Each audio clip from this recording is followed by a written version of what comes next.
la disparition brutale de Jean-François Brousteau a plongé les habitants de Tavanac et du territoire dans la peine. La nouvelle maire Hélène Goga et la municipalité ont souhaité réunir ses amis et la population autour d'un événement. La pluie, sans y être invitée, a arrosé la matinée, sans dissuader les nombreuses personnes, loin s'en faut, de venir lui rendre hommage sur un lieu voulu et créé par Jean-François, le jardin des abeilles proche de la mairie. En sa mémoire, 2 arbres souvenirs ont été mis en terre. Dans ces arbres, on aura toujours une pensée pour Jean-François.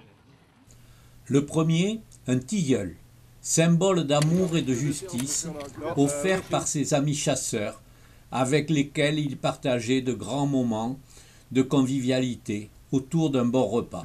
Ah ouais, c'était terrible. À Moulin-Carrère, c'était son grand truc à lui.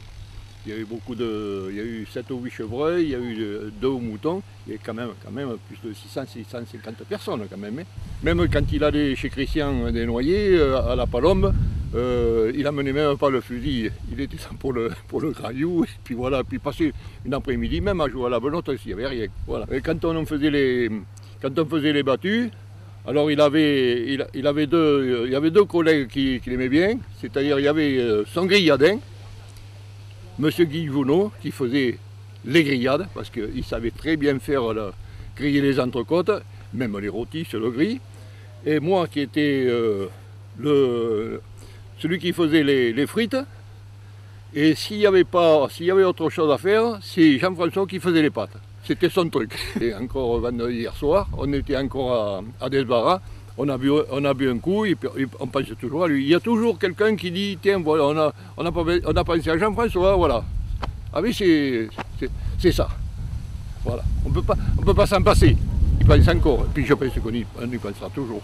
Le second, un ginkgo biloba, symbole de résistance et de persévérance, offert par Friendship France, une association qui soutient les programmes d'aide humanitaire et de développement au Bangladesh. Les cruches, en tenue de cérémonie, ont participé à la plantation de cet arbre. Le vide laissé par Jean-François se fait sentir. Son caractère bien trempé ne laissait personne indifférent. C'est quelqu'un qui, effectivement, marquait bien son territoire et surtout marquait bien aussi ses réunions.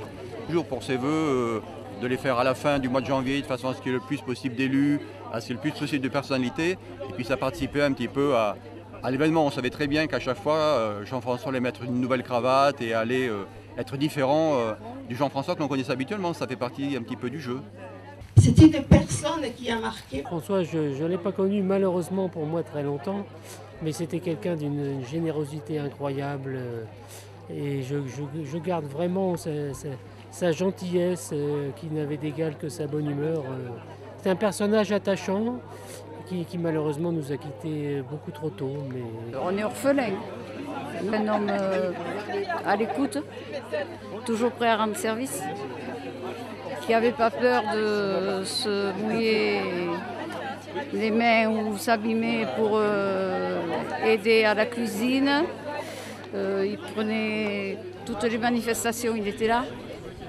Si on le cherchait, on le trouvait derrière à la salle Moulin-Carrère avec un couteau, une fourchette, éplucher de l'oignon.